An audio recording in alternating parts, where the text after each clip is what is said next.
It is week number 5 for Chat with Cat and Pat, and it's Katrina Pateri, Patrick Gilroy here with you guys. Once again, we apologize. We're a few days late. We just got back from a fabulous vacation in the Bahamas, where we've been now for 2 consecutive years. I think it was a much needed, much deserved vacation this time around. We'll talk about vacation. We'll talk about how we afford these vacations. As you guys have known, over the last 5 weeks, we've talked about the divorces, how much money goes out the door. And without the miracle that is Katrina Pateri, none of these things would happen. People look at us, they say, look, we know that their story. We know they've been divorced. We know they're the primary breadwinners, and we know how much money leaves this house. How the hell do they have 2 luxury vehicles, go on vacation multiple times a year, dress the way they do, and live in that town? And we're going to talk about all of that today, because I promise you this: none of it goes on a credit card. None of it accrues interest. None of it is long-term debt. And without Katrina, I would be bankrupt. So it is week number 5 with Chat with Cat and Pat. Katrina Pateri is here. We're going to talk about all of this and more as we discuss vacation and how we afford it. Katrina, we're back from vacation. People that listened last week, I think they could tell you desperately needed that vacation. Are you feeling any more rested, more like yourself? Or are you like me? The moment you get home, it's sort of like the memory's the vacation's a nice memory, but it doesn't stick with you. Like, we're both exhausted. We've been home for 24 hours. I know. The fridge is stocked, the laundry is done, I mopped the floors, ready to go back to work tomorrow. Like, we haven't skipped a beat. It happens. The moment you get home, it's like, okay, the things that need to get done. And vacation is necessary for that reason. It allows you 5, 6, 7 days to finally force yourself to step away. And one of the things that you and I had in common when we first met was not only a desire and a love of travel, but a desire and a love of having something to look forward to. We've always got the next thing on the calendar, so we can convince ourselves when it gets dark around here, and it does sometimes. Don't worry, just make it another 2 months, make it another 3 months, and you'll do little things like buy me a bathing suit 4 months ahead of a vacation and say, I bought this for vacation, just so we can talk about it, just so we can remember that there's something on the calendar that is upcoming for us to look forward to. But I think that's a super important part of what makes a relationship work, when you have that in common. But the other thing that we have in common, I think, especially now, since you've been the primary influence in my life for the last 4 years, is we don't want to stress over how we're going to pay for that vacation, and we certainly don't want to stress over a huge credit card bill when we get back from vacation. Well, I think one of the number one things that most couples argue over is finances and money. And oftentimes in a couple, there's one that really likes to spend, there's one that likes to be conservative, and it's like a pissing war over which one wins on which month. And I love that you and I are united front on, like, you're supposed to have house debt, you're supposed to have a car payment debt, but that's a debt that you have. And anything else you do needs to be within your means. So God forbid, should something happen, we're okay. In fairness, though, that wasn't always me. It took a few years of your training to help reel me in. Well, I'm guessing that was the way that your dad was. It was. So it wasn't something that was unusual. You're just like, shit, Yeah. somebody else is saying the same thing. It must be true. Well, my dad was like that, but as you grow up and leave the nest, so to speak, my dad could no longer hold me accountable. And the ex-wife certainly had no interest in holding me accountable. I like that you held me accountable long enough for those things that you wanted me to do to become habitual. Because after you do something for 6 months, 9 months, 12 months, it no longer becomes a project. It's not a pain in the ass. It's not a sacrifice. It's just like, oh, and then when we do get here's $1,000 bill, or, oh, we have X, Y, and Z going on, we don't have to stress about it because there's a way for us to figure it out. There's always a plan. And I think that's the thing that people need to hear, is that there's a way to make your money stretch to do the things that we're able to do. Now, one thing that we have to get straight right from the jump is that we've talked about this before, and I think it'll be a continuing trend for as long as we do this podcast, is that we are not house poor. We don't have a lot of house debt. We've got house debt. We owe over $200,000 on our house. So that certainly qualifies as house debt.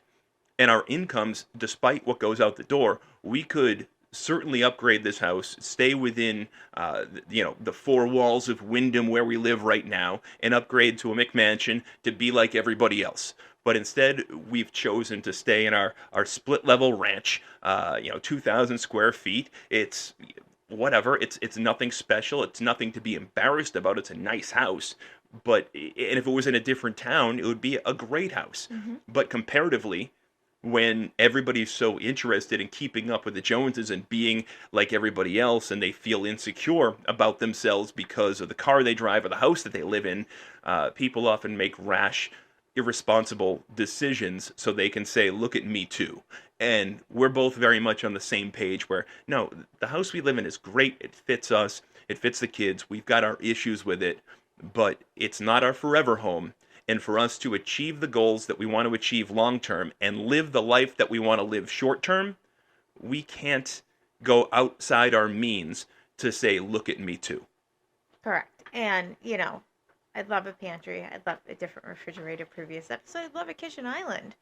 But we're still going to have 4 bedrooms, 3 bathrooms, acre land, 2-car garage. Paint might be chipping on our garage, but, we got it.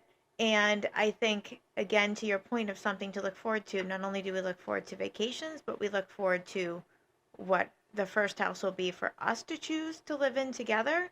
But we got the good school system for Connor. We got the convenience of easily commuting for work. And, those two things can't be looked at differently. No, we're both in a relatively close proximity to where the other kids live most of their lives. So your son lives 10 miles in one direction, my daughter lives 10 miles in the other direction. Mm-hmm. So it's a good centralized location for this period in our lives. Right, your mom's 15 miles away, my dad's 7 miles away, It's good for now. Mm-hmm. But that doesn't mean that we haven't already started to put wheels in motion for what comes next. And if that's looking at brochures, looking at neighborhoods, we've narrowed down, I'd say, a 25 square mile area of where we're going to go next.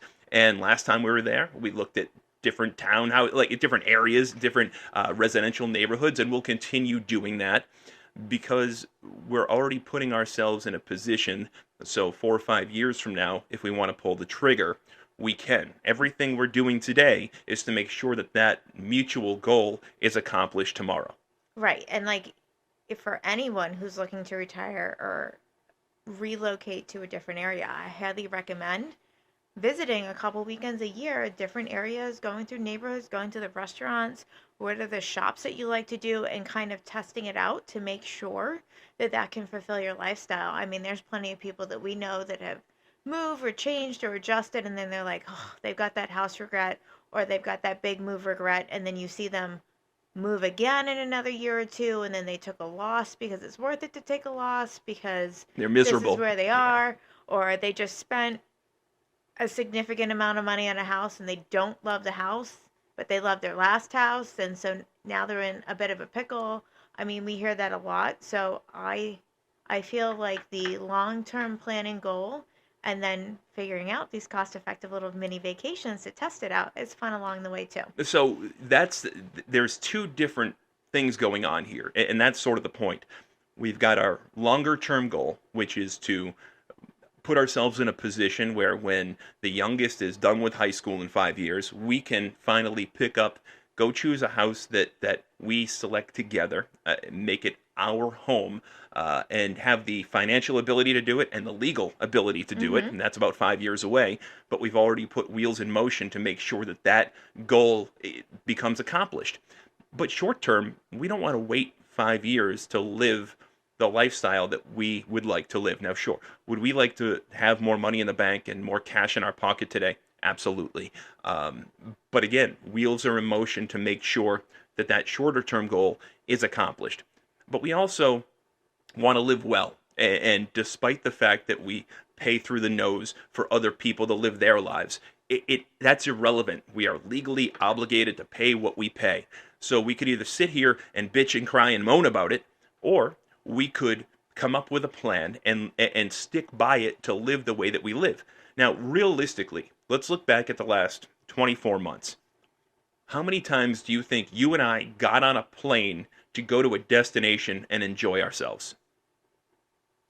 Probably at least a dozen times. At least a dozen times. And of those dozen times, how many times did we pay more than $100 for airfare combined? We never have. We never have. Okay, so that's an unbelievable. Think about the savings right there. Airline tickets alone, depending on the airline that you choose, where your destination is, they can cost anywhere between $400 one way to $1,000 one way. Well, it's also like the days that you're traveling to. So, like, you should travel and fly in like a Tuesday or Wednesday. You should come home again on a Tuesday, Wednesday, or Thursday. You see that the prices are more expensive on Friday, Saturday, Sunday, that it might be cheaper, significantly cheaper to fly out on a Wednesday, Thursday, pay for an extra hotel night stay because that's also cheaper to have an extra day away than to just make it a quick Friday, Saturday, Sunday. And for those parents that may be listening saying, yeah, that sounds great to me, but we don't have the luxury to do that because my kid's young and they're in school. I'm sorry, that's bullshit. You can. Let's be honest. We were all in grade school, middle school, and high school once upon a time. And every one of you knows that the Friday before you leave for February or April vacation, nothing's getting done. Nothing is getting done. The teachers are checked out. The kids are even more checked out. And the first Monday that everybody's back, again, teachers don't want to be there. The kids don't want to be there. They're easing themselves back into the schedule. So if you want to fly away on a Thursday and pull your kid out of school at noontime to get on a 3 o'clock flight, do it. And if you want them to miss that Monday so you can fly back on a Monday night and save yourselves $500, do it. They're not missing much at all. I was a former teacher, I promise you. They're not missing much at all if they miss that Friday and or the first Monday back at school. And hint, hint, tip, tip, there's Wi-Fi included on every flight. And when I used to do that with my son, he'd do his homework while we were flying there. And any missed work we did on the way back, which is a great time when you're locked into an airplane for a couple hours, just to get it done. You and your son are both overachievers, okay? Yeah. I'm talking to the everyman out there. The most efficiency, okay, of time. You have a layover, like, sit there. Just sit on the ground, get comfortable at the airport, and get your homework done. Get it done. But, the point is, we just got back from the Bahamas. It's our second time in 2 years going to that destination and going to Atlantis. It's a beautiful resort. Most people know it. And, again, people hear us bitch, moan, and groan about how much money goes out the door. And then I'm sure they roll their eyes at, oh, Patrick and Katrina are back on a plane going to a destination again. And I don't blame people for potentially feeling that way because the reality is that's the perception. It is. So you try to sort of explain it to people in the moment, but I don't think people fully understand it. I live with you. I love you. We're going to get married. You're awesome and you're everything to me. I'm not sure I fully understand the things that you do. I often say to you, if you think it's the right thing to do, honey, let's just do it. And it's worked for me. So if it's worked for me, it'll work for others. The best thing I ever did was move what's left of my direct deposit after alimony and child support just to go to your account. My life has gotten exponentially better since doing that. Most of my debt that I took into this relationship is now paid off. My credit score has gone up 150 points. It's sort of unbelievable the things that you are able to make happen with the same amount of money. I was struggling with you and you were struggling with me when I was in control of the same dollar amount, trying to figure out how we would pay our bills every month. You have taken the same dollar amount and not only paid our bills, paid down my debt, put money away. Like, you've done magic, but you've done it because you maximize the tools that are available to you. And I think that people need to understand that this is not easy, and this it does take time. But once you do it the way that you do it, and once you see the results and it becomes habitual, I don't think it's hard work for you anymore. I almost think it's just par for the course. It's the norm. for you to stretch things the way that you do. But despite the fact that we both earn airline miles and you can take advantage of that, how are you able to put us in a position to, we just got back from the Bahamas, and then in 7 weeks we're getting on a plane again with the youngest, so there'll be another person there to go to Myrtle Beach. That's 2 vacations in 3 months to nice destinations. How the hell are you able to take the money that we have, make sure that the X's are paid on time and in full, make sure that the kids have everything that they need? You can still rock your Lululemon and your Air, whatever they're called, cloud sneakers, and get your hair done when you need to get your hair done, and get your manicures, and I get my haircuts, and we look good, we dress good, we have Lexuses, and we keep going on vacation, and we do not make that much money. We are not rich. How the hell do you make that happen? Well, I pay certain bills on one credit card. You have a credit card that you use. I have a credit card that I use, and we don't pay any. The only bills we pay out of the checking account is the mortgage and the credit card bills. And I do that for a reason. So when it comes to flying, to your point, we have picked 2 airlines that we support. Those 2 airlines for the most common destinations that we fly, or the 2 airlines that our company would prefer that we book on when we do travel for work. One is Southwest and one is JetBlue. We have a credit card for each. For Southwest, when we fly, if we put our cable bill, internet bill, phone bill, and any select streaming. So we do Hulu for our cable TV to be able to watch our Celtics games and things of that nature. Every single month that those bills go on there, that's all that goes on the Southwest card, unless I'm making a Southwest purchase, but we get double points. And then throughout the year... Wait. Double points is a nice thing to say, and they say it in the commercials. You right, get double, but what does that mean? Okay, we're going to pay $70 every single month for internet. Just as an example, we're going to pay $125 every single month for our State Farm car insurance. So whether that comes out of the checking account where we get nothing, or we put it on the Southwest card and we earn double points for that, at the end of the year, by the time we've paid all of our utility bills on Southwest, we've earned a free flight somewhere. So, and that's just by paying the bills we were going to pay anyways. Correct. Now let me play devil's advocate here, because again, I don't think a lot of people understand this the way that they should, and a lot of people are ashamed to ask the questions, because we'll have another episode about this eventually. I firmly believe that high schools are failing our kids, and it should be mandatory for juniors and seniors to take multiple classes on credit cards, credit, managing debt, long-term retirement savings, all the things. Balancing a checkbook, yeah, like even some of the basics. Yeah, absolutely. Yeah. And I don't think that they do that. I think that's sort of calculated, but we'll get into that later. Isn't the perception out there, isn't the reality, I'm sorry, that most credit cards are charging 25-30% interest? So you put those bills on there, Katrina, aren't you paying more for your internet and cable and Hulu and everything else? You're getting double points, but aren't you paying through the nose because of interest? We pay it off every month. That's the key to this whole thing. So every tip that you are given here over the course of this podcast, it's bullshit. It doesn't work. It's throw it away if you're unable to pay that bill at the end of the month. Because the moment you can't pay it, you have not just interest, you've got compounding interest. And that it's a nightmare. It is the devil in your checking account. There's no getting away from it, and a lot of times there's no getting out of it. So we do these things. We pay these bills on these credit cards because these are the bills that 95% of people are going to have scheduled to come out of their checking account. And that's a smart thing to do. I'm not knocking that. There's nothing wrong with that, but it's the same money that you're going to pay those bills. If you put them on a Southwest or JetBlue card, you could earn yourself a free flight by the end of the year. And free flight. Wait, there's more. Of course there is. So while there's different times throughout the years or different holidays, they run different promotions. And so every quarter there's a different promotion.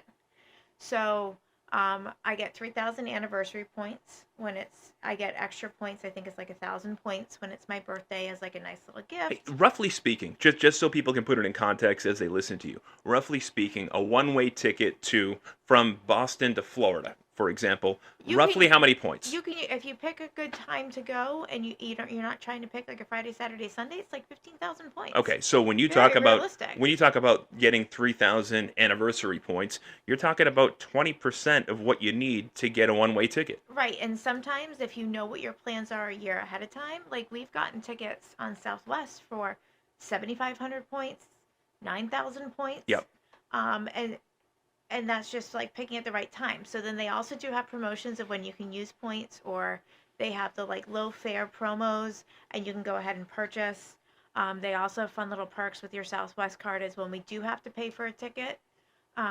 If you don't do the want to get away, but you do the next ones up, that might only be $20 or $30. What that nets you in points is worth doing the math to see like what is the long. So if you pay the extra $20 now, but it's going to earn you another $250 in rewards, Right. why would you not do that? It- But then my favorite is every Christmas they have some type of promotional thing saying if you do all gas, all grocery, and you spend up to $1,000, you get like 10,000 bonus points.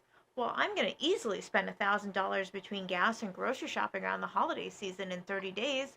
Like, so I'm just going to switch to use groceries and gas on the Southwest card during that promotional event, and that gets me a second ticket. So what you've just laid out essentially is enough points through the JetBlue Southwest programs that they have without changing anything about what you do anyways. You're not buying anything additional, you're not going out of your way, but I'm you just paying attention to my spam mail. that's about it. But you Yeah. just laid out how to essentially get 2 free tickets to a destination. So that for a couple, that's one vacation's worth of flights a year. And a lot of people, and myself included, up until the time that I met you, that's the goal, is to have one decent vacation a year. Right. You and I are spoiled. We've got one advantage over a lot of people, but a lot of people also have the ability to do this depending on your job.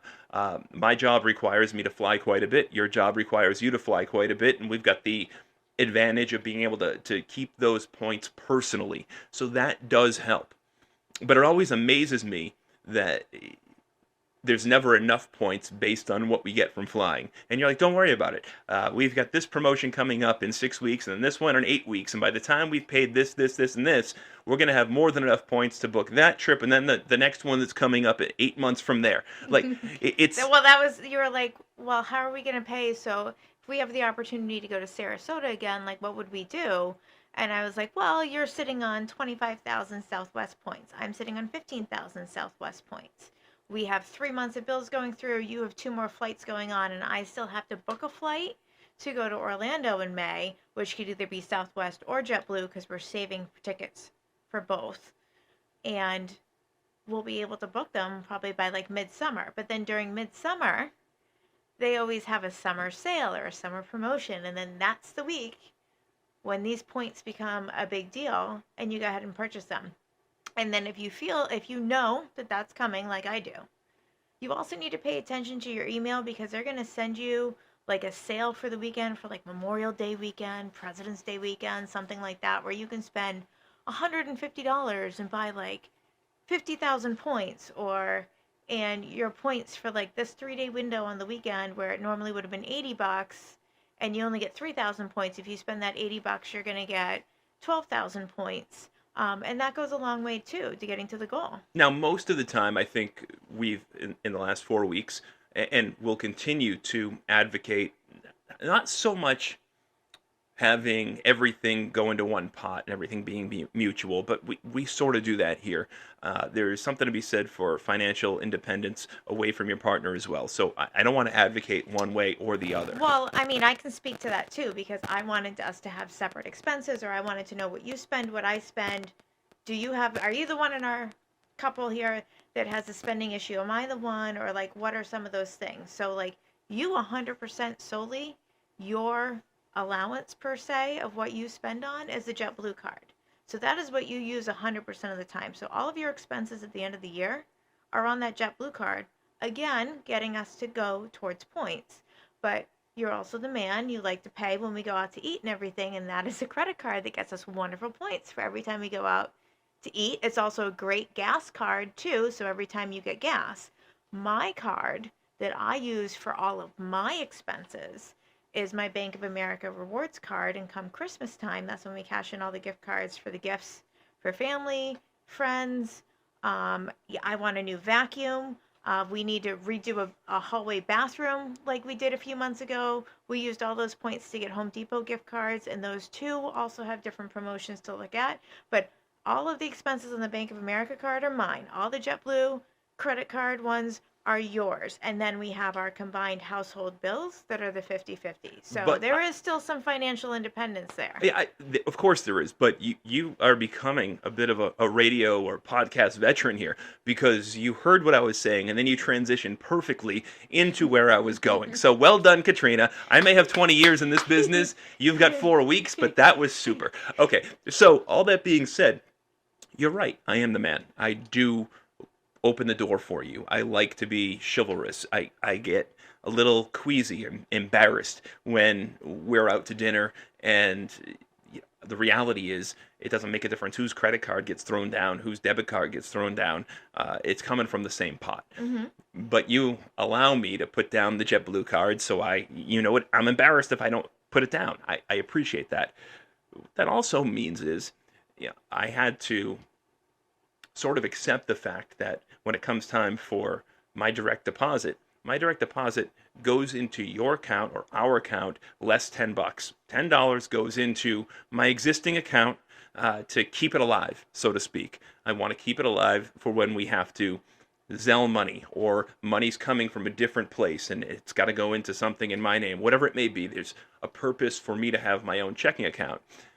That $10 keeps the account alive so I don't have to pay a fee on it. Everything else goes your way. So even if I wanted to put down my debit card, I can't do that. No, but I still do keep it separate. So I have two checking accounts. One is with a credit card that has helped me have a lower interest rate on both of our vehicles. Yep. So we've saved money there. Appreciate that.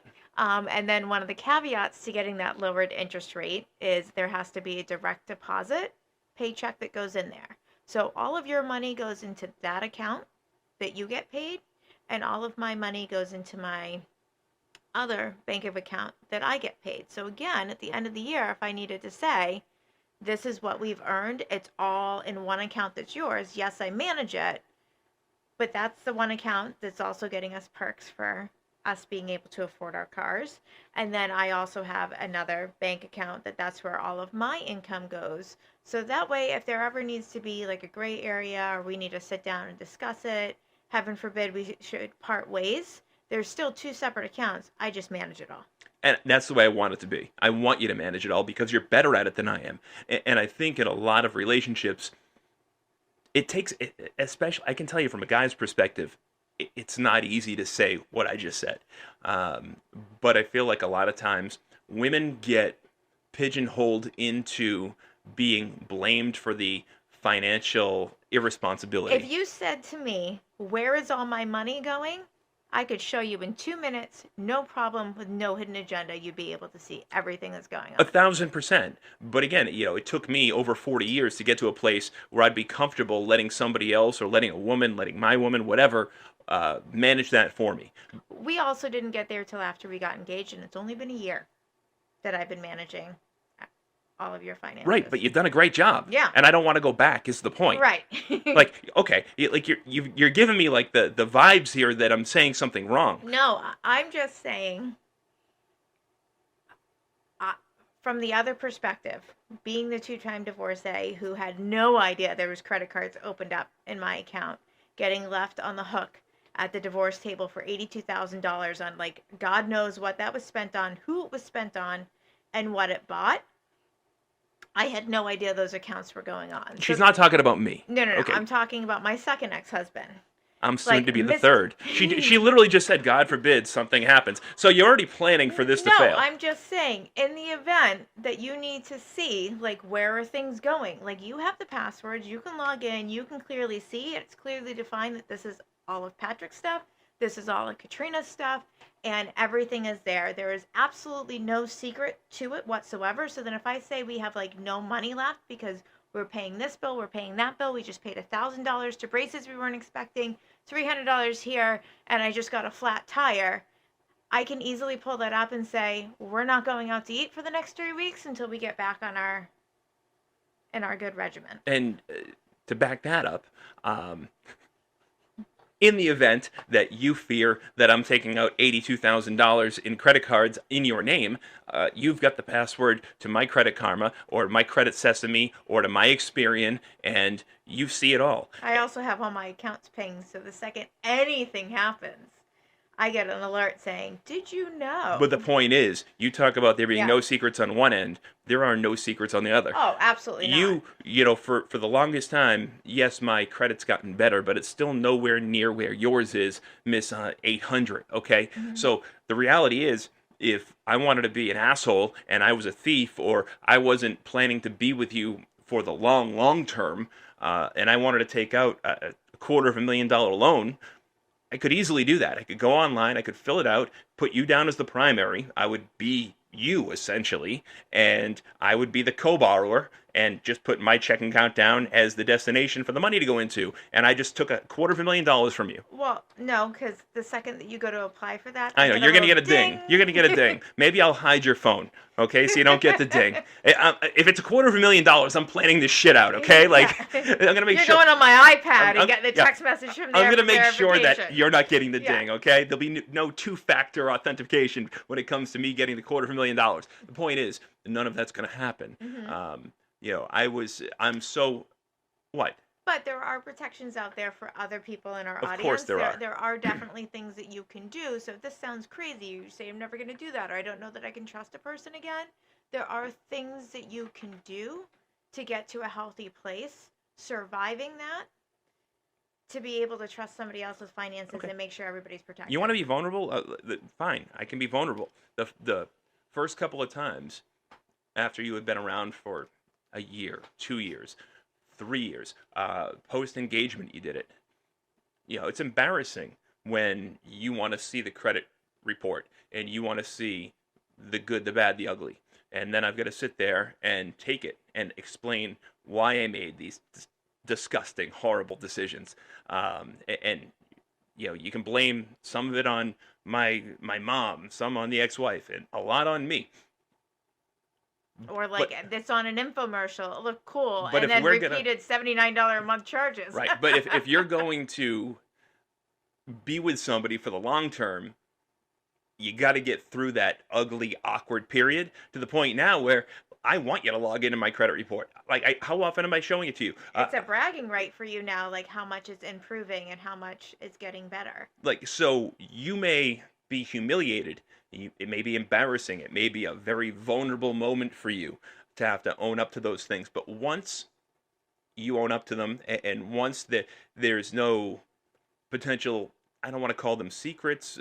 A lot of times things are so old or so stupid you don't even think about them. They're not front of mind. So you could be like, no, I'm not doing this. It's stupid. Like, I'm not spending money, Monday through Friday.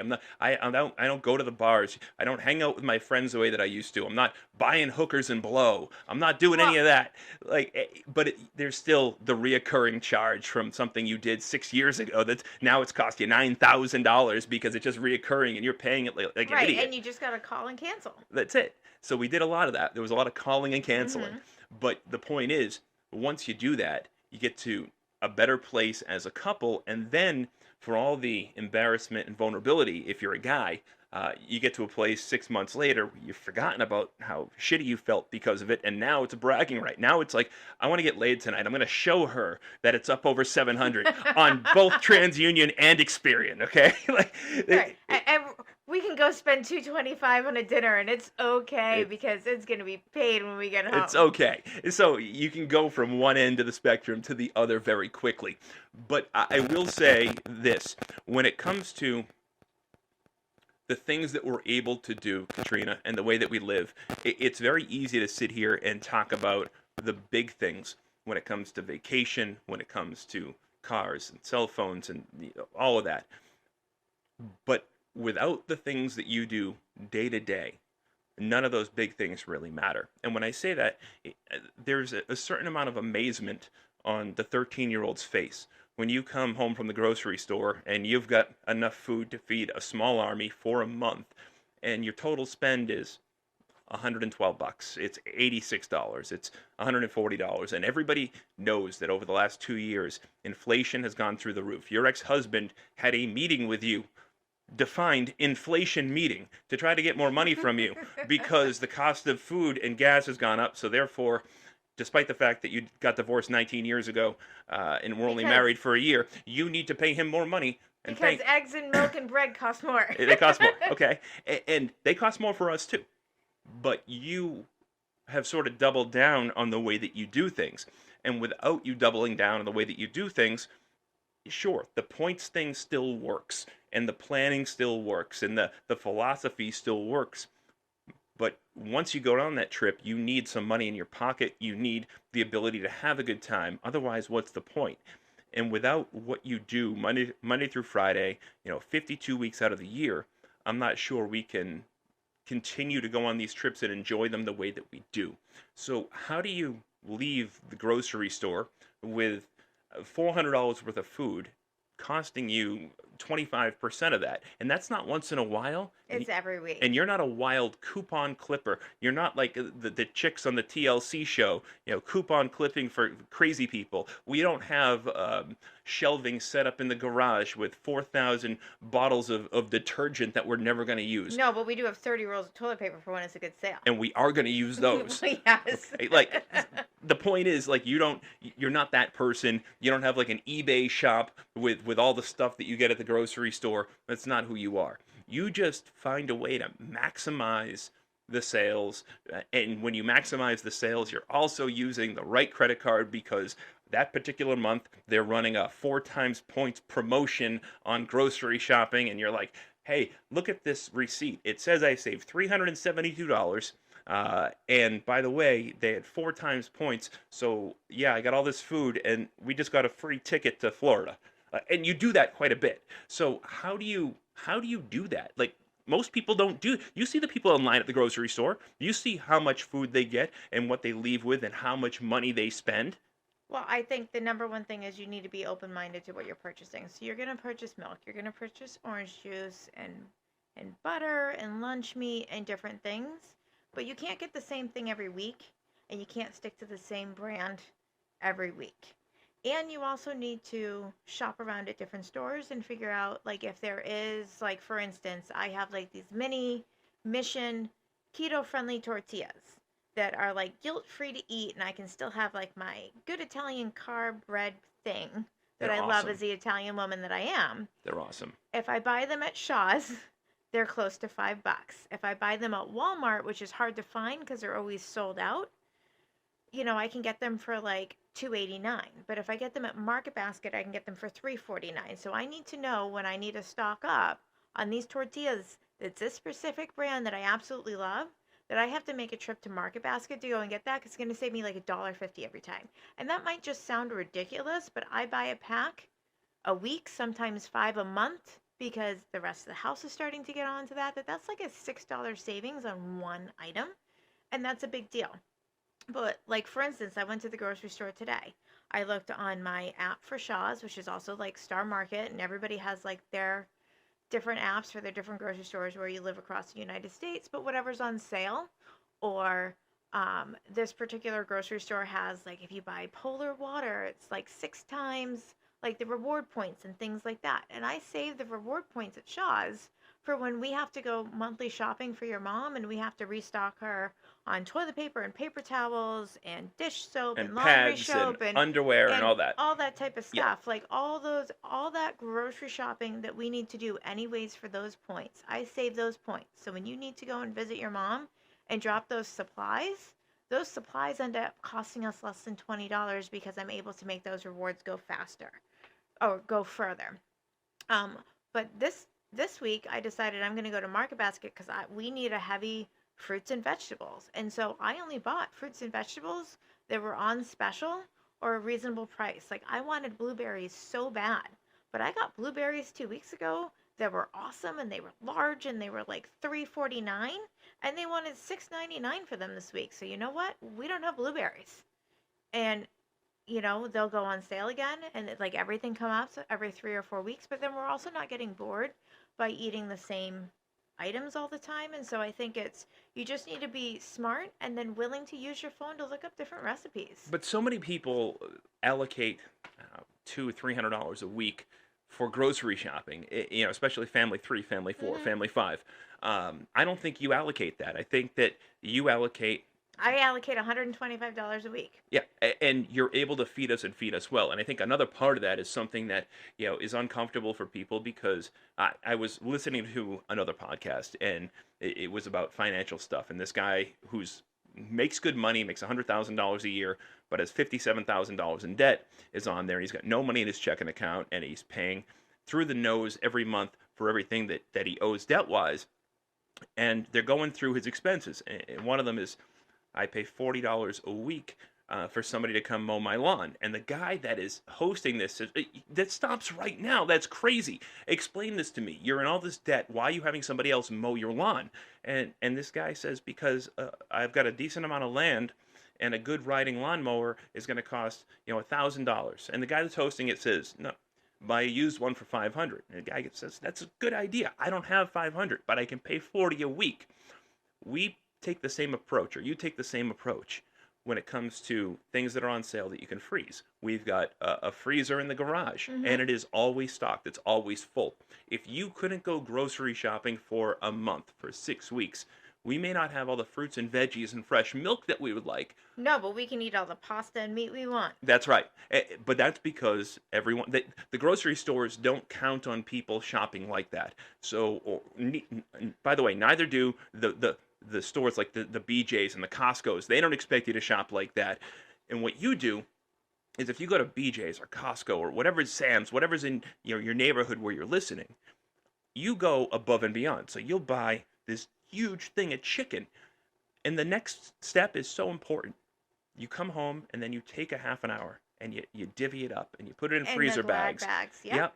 And then that becomes, a meal for this week. And then you've got meals in the freezer for the next 6 months because it happened to be on sale. And you don't go there saying, I must buy chicken breast. You go there looking to see what they have on sale that week. Right. And if it's chicken breast that's on sale, if it's hamburger meat that's on sale, like that's what I'm buying.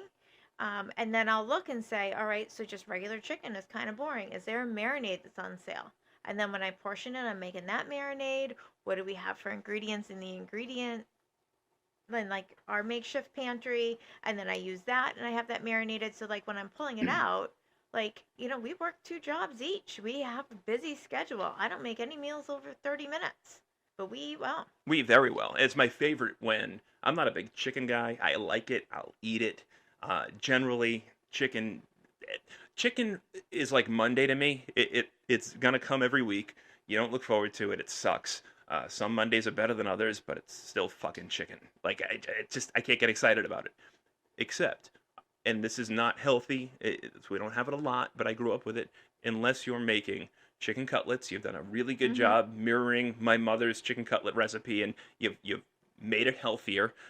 Long gone is the Crisco, Hmm. and use a better oil, and you don't deep fry it the way she did. But you've done a really good job making it taste like hers and healthier. So I get excited for chicken cutlets, but then But I'm also buying, so when you make the chicken cutlets, they're made with saltines.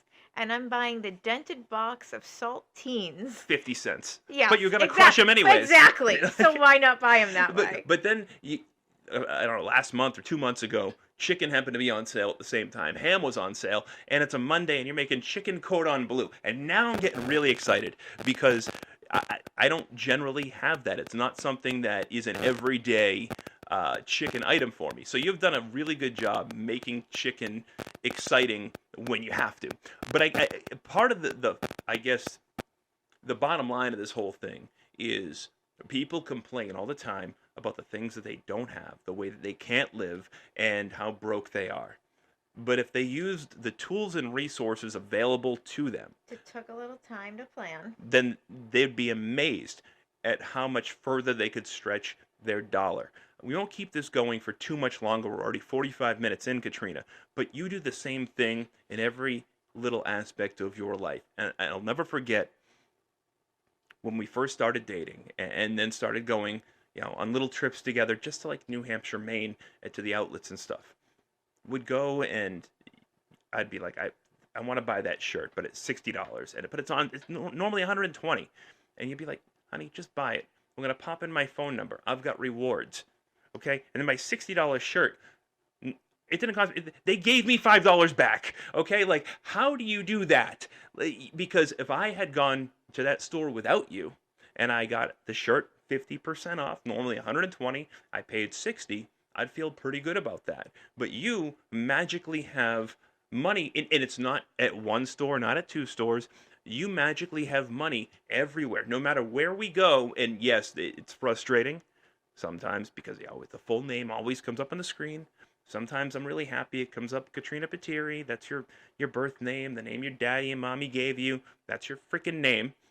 Sometimes you come up Katrina Ordway. You were married to him for a year, 19 years ago, but many retail establishments in the United States of America still There's consider one. you There's Katrina one. Ordway. And then my favorite is Katrina Jordan. Okay? That's the most often one that comes up. I don't care. I take advantage of the rewards. It's a kick in the nuts, and then I get the reward, and I'm like, okay, my nuts feel better.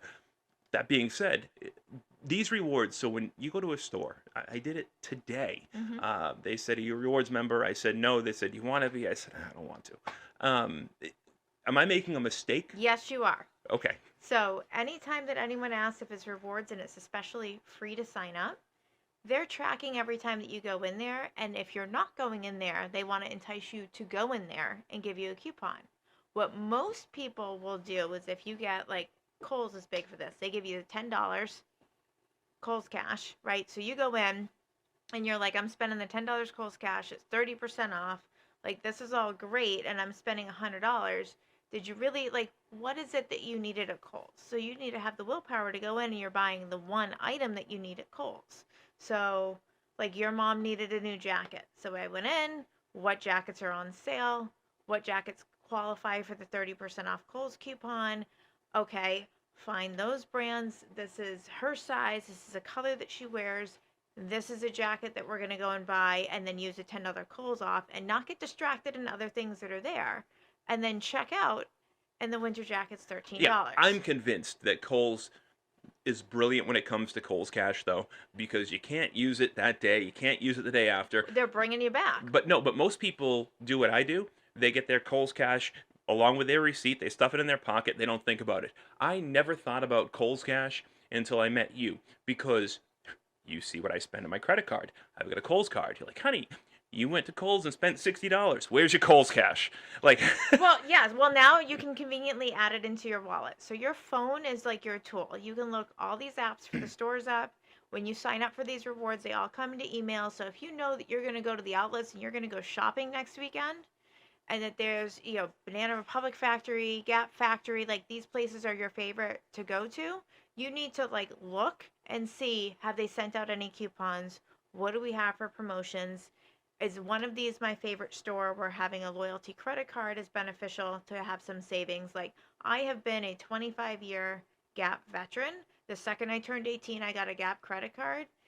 I don't use it often. It doesn't have a balance on there, but when I do, like, I went shopping for a vacation last week. I spent $18 and had 3 outfits. it's insane the things you're able to do. Hmm. And other people see it. Like, your son Well, knows it. oh, and by the way, I got $60 Gap cash to go back shopping from when I went before vacation. So, but those are the things that you're able to do, and you capitalize on them Yeah. everywhere you go, and every dollar that you spend gets maximized because you're getting that additional kickback in the back end. Well, I think the biggest thing is people get annoyed about how many spam emails you have. Some of those spam emails can help you save money. I think the second thing is when people want something, they want it now. And it's, I want a new mop. A new what? A new mop. Mop. Let's just M-O-P. say. Mop. Mop. Yeah, my mop heads are gross. I need new ones. I don't exactly know where I can go to buy them, but like I'll look at it while I'm on the treadmill at the gym tomorrow. I'll figure out the places. I can want to get it within the next 30 days, and then I'll wait till I see like when it goes on sale and then go ahead and get that. Like, do I need the mops tomorrow? Nope. And a lot of people will buy it right away. Am I willing to wait 30 days to get them? Yep, so that I can get the right price. But that could save me $15, $20. If you take that approach, or you take the approach of signing up for rewards for the common places that you shop, or when you go back to school shopping, or we're going to go to the outlets, let me pull up and see what I have for coupons. It's $10 here, it's $20 there, it's $30 there, but at the end of the year, that's several thousands of It dollars. is. Like, I swear, the last 2 school years, you've been able to outfit the youngest, Connor, who's now 13. He's in the best shape he's ever been in. He's getting to the age where it matters how he looks. He wants to wear certain clothes, get his hair cut X amount of times. Like, he cares more now than ever, and that's only going to continue to be a thing as 13 turns to 14, 14 turns to 15. You went through the same thing with your son Roger, but I swear, the last 2 school years, you've been able to get him a dozen outfits for next to no money. Because he was willing to wait till after Labor Day to go shopping for back to school. And is that just because that's when everything is on clearance, That's that plus you. your Kohl's Cash, plus your rewards or your Gap So rewards? what Like, happens that you like retail has ebbs and flows. So everyone goes shopping to have everything purchased and ready to go for back to school for the first day of school. Okay, you don't need shiny brand new sneakers to go back to the first day of school. Put them in the wash, have them be clean, let them go through the first week, and once you get past Labor Day, nobody's going shopping for another 6 to 7 weeks until Christmas starts again. So those stores are desperate to get you in there. They're giving you coupons, there's sales. Anything that didn't sell through back to school is going to get all marked down the Thursday following Labor Day. And if you get there that Thursday or that Friday morning, you get the best pickings of whatever is on sale and clearance. And Connor got a $400 North Face winter coat for $120. but I don't think you spent that because you had $100 in Kohl's Cash, and that was going to be if you Well, go shopping to I the got that one at TJ Maxx, and I had $50 gift card for my Bank of America Rewards credit card to go shopping. listen to this, people. And I have a TJ Maxx credit card where we had $60 in rewards that I was saving for back to school shopping. So I walked into TJ Maxx with him with $110 in my pocket to spend for clothes. First place we started was the clearance racks, which were full and jam packed because it was after Labor Day. We went through anything that he could find that he liked that was in clearance first. Then we went to the regular racks. We put together the rest of the stuff, and we saved $582 before I even used the $110 that I walked in with. It's amazing, and And all name brand clothing. we will continue to discuss this in the coming weeks and months because I feel like today was a good overview. Well, the moral of the story is if you purchase and forward plan for every type of thing that you go to buy, then you're able to afford to go on vacation. And you take that same approach when you go out to eat and when you go on vacation too. And it just becomes a habit and a routine. We didn't spend a ton of money while we were in the Bahamas last week because that's just the way that we think. And that's the way that we operate now. And if you kind of train yourself to get into that headspace, your money goes so much I further. mean, we had dinner reservations. Everybody knows that the restaurants there are expensive. The food isn't top notch, but they charge you like it is top notch. We had multiple reservations at multiple places. And without going overboard, I feel like a lot of people would have multiple reservations at multiple places for multiple meals a day. We had it for one meal a day for half the time that we were there. But what did we have for lunch? We had tuna wraps that you would make. You brought the dollar, The Star Dollar Kiss. Star Kiss pouches, and we had tuna, and I had packed chips. So we had a kitchenette. So I brought stuff to make for that we could travel internationally with, that we could put in our checked luggage that was free because we booked on my JetBlue card, and so bags fly free. And And you got rewards dollars for them that which will go towards the next trip. you got it. We are like 8,000 points away from getting one ticket to go to St. Thomas next year. That's our honeymoon, guys. Yeah, so like Yep. even saving to get to the honeymoon. But we packed breakfast and lunch, and we packed some poolside snacks. And all that stuff was bought with coupons in different ways that I purchased. We packed coffee. Just think of how much money you spend every day on vacation just on coffee. Whereas if you travel with coffee, just how much of a savings that is. But when I did make the dinner reservations, I looked, and like I looked at the wine list ahead of time. I looked at the drink menu. I know what we like to eat. Kind of went into going into each restaurant, having an idea of what we might be interested in ordering, or kind of an idea of what we might be spending. So nothing was ever sticker shock. No, no sticker shock, and we didn't come home with regret, nor did we come home with a credit card bill that's going to take us 2 years to pay off. Well, I also did the research on where was the liquor store, where was the grocery store, because we love our cheese. You can't travel with cheese. We want bananas in the morning. So, like, where's the grocery store to be able to get that? Where's the liquor store? Because we are going to want drinks by the pool. Are we going to pay $15 a margarita? Or am I going to use my old bartending skills and mix up the margaritas and we're walking around with our Yetis with full of margarita? So you can have the vacation of your dreams, and you can have multiple vacations of your dreams every single year for the rest of your life. And you can do it in a way where you're not coming back from that vacation with enough credit card debt that's going to saddle you for years, where you're reluctant to book the next vacation.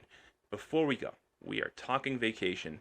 We are talking about, I think people are getting a general vibe about who we are. We're easy to get along with. There's a good yin and yang between us, and We're friendly. Like, we're not ugly, but we're not supermodels either. Like, but there's something about us that people tend to gravitate to. And when I say people, I mean like the craziest people of them all. And it was funny when it was once. It was humorous when it was twice. But everywhere we go, people want to have sex with us. we have other couples hit on us like crazy. And when we were at the airport yesterday, coming home from the Bahamas, we were sitting next to a couple from New York that all on hit on us like crazy town. Like, couldn't wait for them to have to go and get on their flight, just trying to be polite enough not to engage any further because he was so drunk, and we learned he had a restraining order. So God knows what this guy is going to do. Like, Yeah. let's just get through the moment, right? They thought we were their new best friends. Oh, good grief. So then we get rid of them. We're like, okay, like, we're good. And this other couple runs over to go and sit next to us. They were sitting behind us at a two-person high top. So we're sitting at the bar. There's three two-person high tops behind us. They were sitting at one, already eating, drinking, had been there for a while. We didn't really notice them, but I knew that they were there. And the moment that these two that originally were all over us, that we turned down, these two said, you know what? We're more their speed. So they came, they just got up, and like, I never saw two people, and the woman, she wasn't thin, but I've never seen somebody move so quickly. She swooped right in. Lightning right there. And they played the game where they listened to everything the previous couple did. So they came over almost like if you ever watched To Catch a Predator with Chris Hansen. Great show, by the way. A lot of times these predators will be talking to a 13-year-old. Like, what are you doing in here? There's a lot of creeps in here. You shouldn't be here. And then they groom the predator and eventually earn their trust and swoop in for the 13-year-old. Well, these guys came over shocked and chagrined at the way that these people were talking and behaving. And, we would never do those things. And, back in my day, I used to party, but I'm still cocaine friendly. I'll never forget that line. Oh, right. Still cocaine friendly, but you know what? We're in California. We heard you guys were in Boston. Like, should we do a house swap? Do you want to come visit? And then she's like, you can sit at the end of my bed and see where it goes. Like, and I'm like, you've been sitting next to me for like 7 minutes, lady. It's back-to-back couples, one bar on the way home from the Bahamas, and there is more stories to come. Because there's so many. It's not the first time we've been hit on as a couple, but apparently, like, we're so in sync that, like, we give off a thing. I don't know. Yeah, but that it's a whole new level of getting hit on. And that thing that we give off, I appreciate. I don't mind it when people look at my fiance and think that she's hot because it makes me feel good. That doesn't mean that there's an open invitation. And apparently, I don't know if I'm the guy just coming along for the ride and they invite me because they feel like they have to. Is there a certain thing that happens when you're a couple over 40 that now it's like this whole level that you're supposed to be in to shake things up that, like, we missed the memo on? I don't want to shake anything up. No, neither do I. Okay, there's no shaking. No, I think it's just it's a whole different level of something that we get to laugh and talk about. But it's one thing.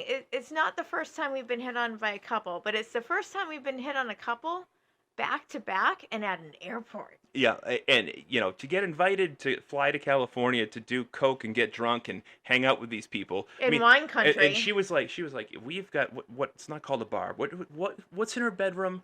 What was it called? It's a rolling bar. She has a Yeah, bar on wheels. in her bedroom. So I'm imagining a glass plate full of blow, all the booze, and this woman who you don't want to see naked, but probably naked in the end of the bed saying, "Come here, big boy." It was just hilarious. And by the time they left, Katrina and I look at each other like, we need to get the fuck out of the Bahamas right now. We had to get out. It was uncomfortable, flattering, funny, the whole thing. But they probably spent 10 times the money that we did while on the same vacation. She was storing luggage at another airport. She has to travel with that many shoes. That'll do it for week 5 with Chat with Cat and Pat. My name is Patrick Gilroy. Her name is Katrina Bateri. We'll be back on time, on plan, and on schedule next week. Until then, make sure you rate, subscribe, do all of that good stuff. Give us thumbs up. Available on iTunes, Stitcher, Spotify, Google Podcasts. Tell your friends, do all that stuff. We'll talk to you guys in 1 week's time. Thanks for listening. Bye-bye.